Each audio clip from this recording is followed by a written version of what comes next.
So that was Mariechen Meyers from Port Elizabeth, and she is actually Dr. Mariechen Meyers. She has a doctorate in musical arts, and she plays the double bass. That was not the cello, that was not the viola, that was the double bass, everybody. So Mariechen, welcome to Breathing Music. Thank you very much, Shruti. I'm so excited to speak to you because I've been watching your videos and I've heard about you for a very, very long time, and I finally got to meet you on this platform. So thank you so much for agreeing to take part in my initiative. So before we start with the actual questions, I read something about you, and this really struck something in my heart. You said that you believe that double bass or any form of bass is an essential ingredient to music, which is kind of obvious. As a musician, you'd know that. And musician is an essential to life. So how is music essential to your life? First of all, I don't think it's only essential to my life, but in particular, I think it's essential to everybody's life. And I think it's such an important part of our culture in a way to express ourselves. And actually any art form, not only music, but art, poetry, ballet, dance, any form of dance also is essential because we need to express ourselves. It's important for not only our culture, but our society in general. Yes. Okay, that's amazing. And I see you doing that through the South African Strings Foundation, which is something that you founded and you're the chairperson of. So Yes. I've been on the Facebook page and I've been watching the videos and I've been so inspired. And I can see that you are completely in the promotion of classical music to those to our country, and I think even more than our country, to the world. So tell me, what is the South African Strings Foundation and what are the objectives and what are you hoping to gain from this? Shruti, the South African Strings Foundation is, in essence, a non-profit organization with the aim to develop, support, and serve South African string performers, teachers, players, enthusiasts, luthiers, amateurs. It doesn't only account for professionals. Yes. And it's also not just about classical music. It's I think even broader than that. It's also applicable to jazz, art, and to the African music. So I think the whole point about the foundation is to really highlight diversity, and that bringing that diversity together. And I think also just showcasing South Africans as teachers, because I think we have phenomenal teachers in this country, and we can all learn from each other and be inspired by each other. I Okay. think it's such an important aspect in our field, is to be curious together and develop together. That is brilliant. That is so brilliant because you can learn from so many teachers, even if there's something that you know already, but that extension can be brought to light from another teacher that you might not get from your regular teacher, which is something that I'm noticing while watching the videos as a amateur violin player. I've been seeing things that I've never really consciously heard before until I've Yes, watched the videos. So yes. okay, quickly, the instruments that are termed strings, so is it limited to like the orchestral string instruments, or just to clarify for those who want to get involved? So no, it's not only for the orchestral strings. It's also electric bass, acoustic guitar, and then also indigenous African instruments like the uhadi. So, and I'm sure there are even more instruments that's not necessarily listed on our website, that you know the public is welcome to contact us and suggest. But just in broad terms, it's your violin to double bass, harp, the guitar family, Okay. and also the African string instruments. Okay, Yeah. okay. So, what can we look forward to in the future from the Strings Foundation? So, a lot of things. First of all, we are hosting an online conference from 30 September to the 3rd of October. Mm-hmm. That is going to feature a variety of things, like presentations, master classes, studio classes. And there's going to be also a network station where you'll be able to have like virtual lunch or Okay, uh, dinner with everybody, and you can kind of move around and talk to different people. okay, We'll also have breakout rooms on Zoom, and there will be concerts, pre-recorded concerts that we will not live stream, but that will showcase. okay. Um, then, together with that, we are also hosting a competition, violin and viola competition. There will Okay. be a senior and junior division. Yes. The winner of the senior division gets to have either a violin or a viola built for him or her by Custom. custom builds, yes, Wow. by Albertus Bakker, who is a very famous South African luthier Yes, in yes. the Gauteng area. And yeah, and he graciously agreed to sponsor that for our first prize. Wow. That's amazing. And then, yeah, so, and there's still plenty of room open for participants to enter.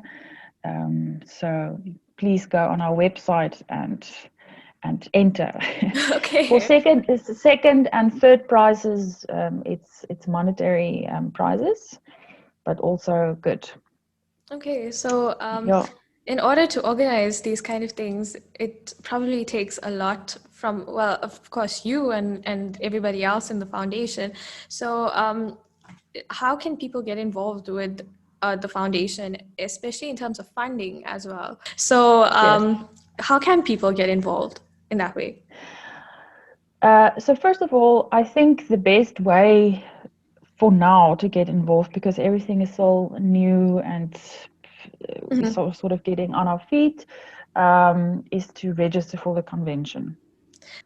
Because once you register for the convention, you sort of automatically also member of the foundation, and we're aiming to launch membership packages after the convention only, uh, different membership packages that we still need to finalize. But yeah, so registering for the convention and attending the convention, of course.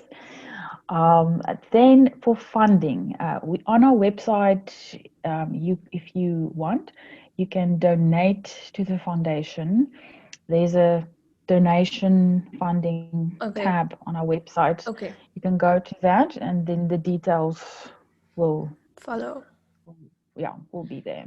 Okay, Yes. this is really amazing. I'm really excited. And I actually, when I heard about this, I am going to be registering.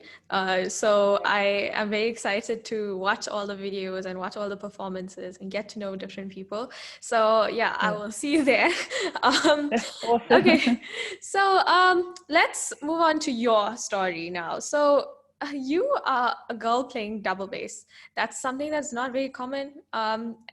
You get the double bass girls nowadays, but what? It's not like the dream instrument. Like when you think, okay, I'm going to be a musician one day, you don't imagine yourself. I didn't imagine myself with a big instrument. So how did you do it? Like it's so random, to choose the double bass. Yeah, well, first of all, I actually wanted to play cello first. That Okay. that Yeah, was that my seems more like, you know, choice, an easier choice. and yeah, and the cello teachers at the time that I visited really suggested that I do double bass because I Okay. have strong arms or something. Okay. So I decided to go with it, and um, I just fell in love with it from the start. And it really, I think it really, I was curious about it, and it intrigued me Mm. from the beginning, and I wanted to figure it out. Mm-hmm. It's not such an easy instrument to figure out at the Yes. beginning because you don't have a lot of strength and stamina to play Yeah, it, and you need, because it's such a big instrument. So, exactly. but somehow I was always determined to to figure it out. Um, so yeah, that's how it started, and one thing led to another type thing, and yeah, now I'm here. Now that's so exciting and so cool, and I'm so glad that it's like a stereotype that certain instruments are for guys and certain instruments are for females, and especially Mm. with the double bass, I noticed that. So I'm so glad that stereotype is over now. Yes, Um, yes, me too. Okay, so obviously now you've traveled the world. I've seen that you've even studied in Texas, and you've Mm. performed. You've performed there in USA. You've performed here all over South Africa, Cape Town Philharmonic, Joburg Philharmonic, I think, as well. So sorry, it's Joburg Symphony Orchestra, right? So Yes. I just want to know, how did you land the opportunity to go to Texas? That's so exciting. Well, I applied first of all to study there, Yes. um, but uh, I mainly through the Stellenbosch Chamber International Stellenbosch Chamber Music Festival. Yes. I got to know Professor Jeff Bradadich, Okay. and I was certain that he's the person that I want to go study with. Okay. And so I made a point to apply and send in my audition videos. And yeah, so after my studies with Roxana Steffen, the principal of the Cape Philharmonic Yes. Orchestra, um, I studied with her with my undergraduate studies in Stellenbosch. Mm-hmm. After that I went to Jeff Bradadich in Texas. Wow. Yeah. So yeah, I just felt like I want to keep continuing this journey on double bass. And so what was it So, like there? Like, what's the differences, similarities from learning there in Texas and here? well, let's start by saying that it's very hot there. Uh, that's definitely one difference, but it's it's also a beautiful place. It's different than here, but especially in the springtime, there's so many flowers. Beautiful place. Um, how is it different studying there than here? I think one main difference is that they just have so much more students. So Okay. where I was the only double bass student doing my undergraduate studies, well, in at least in double bass performance, Mm-hmm. I was one of 40 students there. Okay. So immediately your environment changes, and you're surrounded by a lot of students that practice all the time. Yeah. And it rubs off on you, and Yeah. it really, it's that sense of Inspiring. inspiration. And Yeah. yes, very much so. Um, I want to just ask, playing the double bass, classical double bass, it's not uh, where I'm from, Durban. It's not so common also.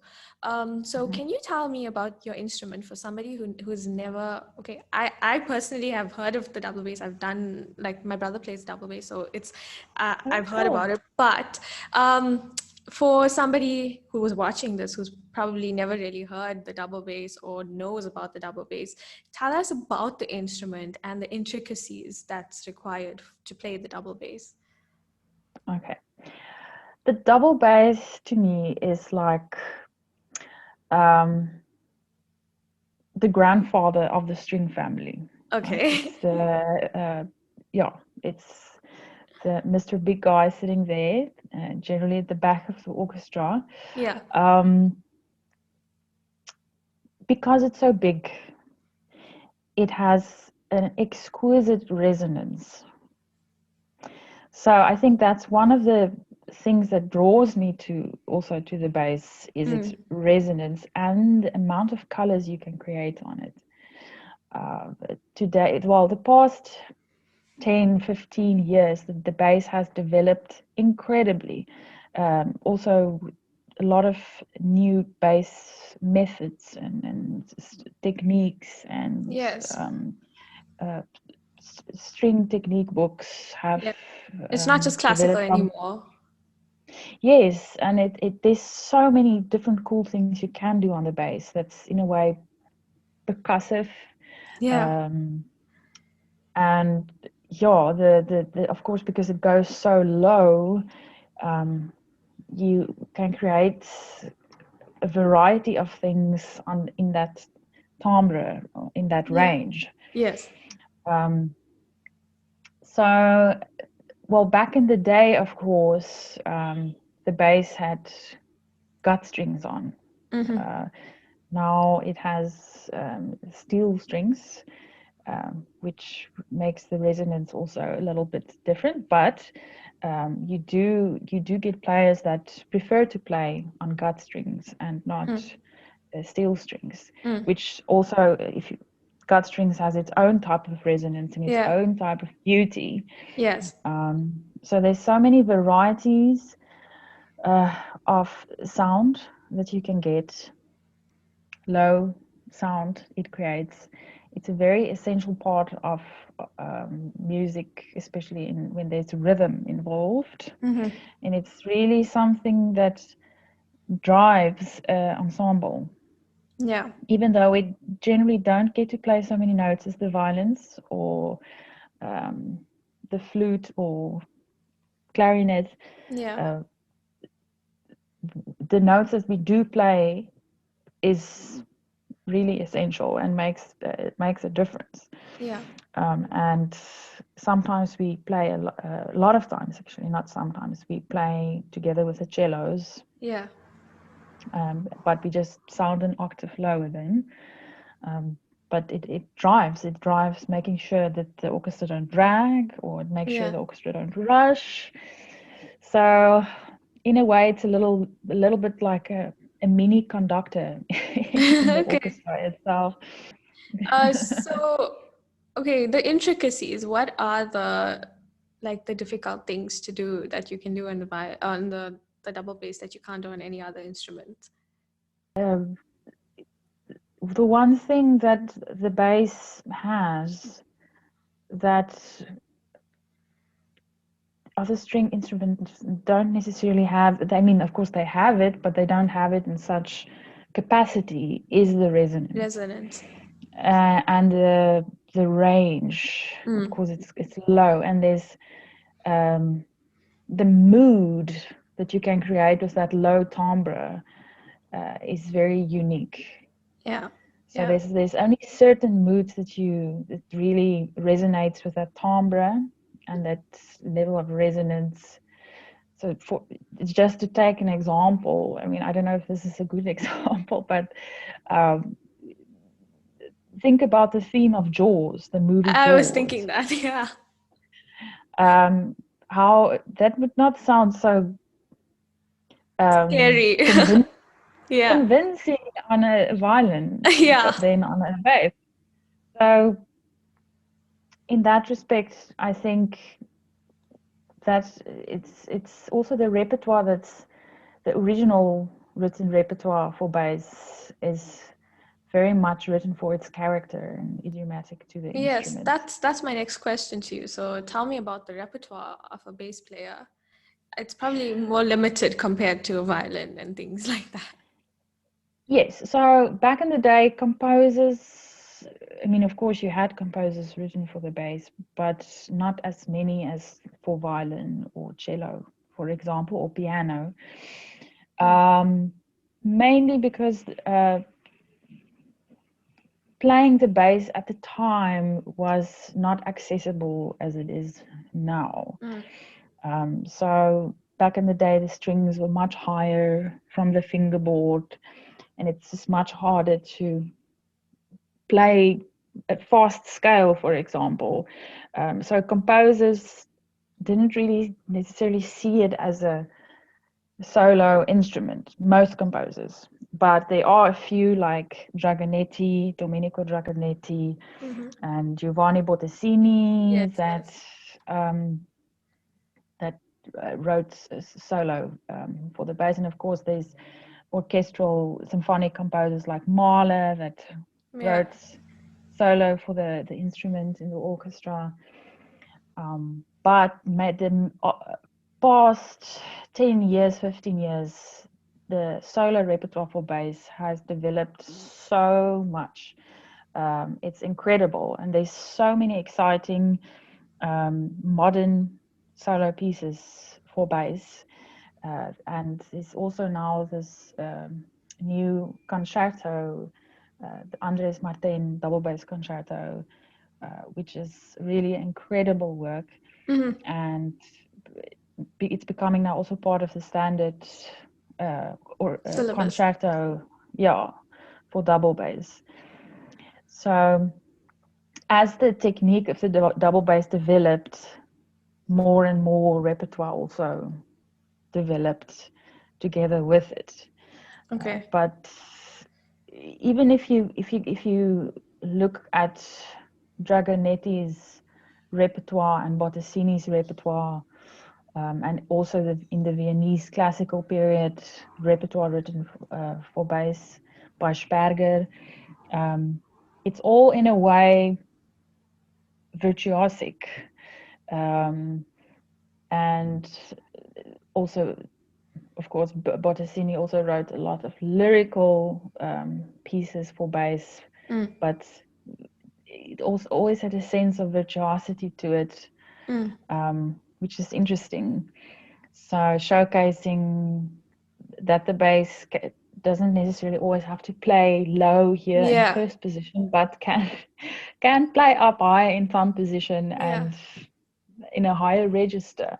Yeah, yeah. So So do you need to be yes, like physically strong to play the bass? Probably. it definitely helps. But if you're initially not that strong, you'll get stronger. Yeah. It's just a matter of gradual practice and not overdoing it at first, but gradually building it. Okay. And yeah, Okay, so now I have a next, like simple, basic one-word answer questions that I like to call the crescendo questions. So I'll just ask you and you can tell me. So who's your favorite composer? Bach. Okay. If somebody has never heard the double bass and you would like to showcase the double bass to them, which piece of music would you recommend for them to listen to? Ooh.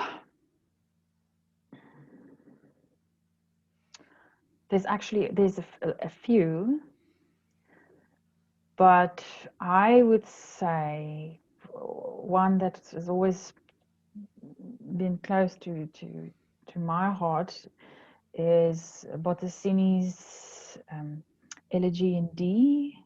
Okay. Um, Okay, next one, your most memorable performance. I would say it was when I played as double bassist in the Ipalpiti ensemble in Los Angeles in the Disney Hall. Oh, wow. It was a chamber, yeah, and we played Tchaikovsky's Souvenir de Florence. Okay. Yeah, it's different. There's a few, but if I have to think out the top of my head, that's That's the one. probably one of five, let's say, Okay. memorable. Yeah. Okay. One tip that you always advocate to your students. Be patient. Okay, that's that resonates with me a lot. Um, if you had to choose between chamber music, orchestra, or solo performance, which would you choose? Chamber music, without a doubt. Okay. Okay, so the last one is what is the most difficult part of playing the double bass and the easiest part of playing the double bass? I think it can get tricky if you need to transport the bass Oh yeah. on an airplane or something like that. I think if I have to say the most difficult, it'll probably be that, because it's expensive, right, Yeah. to do that. The easiest part of the bass is that in your first lesson, in your very first lesson with bass, you can literally pluck open strings and you'll be able to play an ensemble piece with somebody. Uh, From day one, you can play ensemble. yeah. Yeah. So it is such an ensemble instrument. Okay, so thank you so much, Marichen, for doing this and for inspiring me. I'm sure if anybody wants to learn the double bass, they would be inspired by you're playing and whatever you're saying. And um, also, I'm so glad that the South African Strings Foundation has become so big, and I'm really looking forward to seeing the future of the Strings Foundation. And really, kudos to you for doing this. It's really something that's very necessary in our country. And I really hope that it really goes far. So thank you so Thank you, much Shruti. for being on Thank my you. show, and all the best to you. Thank you, Shruti, and to you too. And thank you for having me on your show. I really appreciate I appreciate it too. Thank you. it.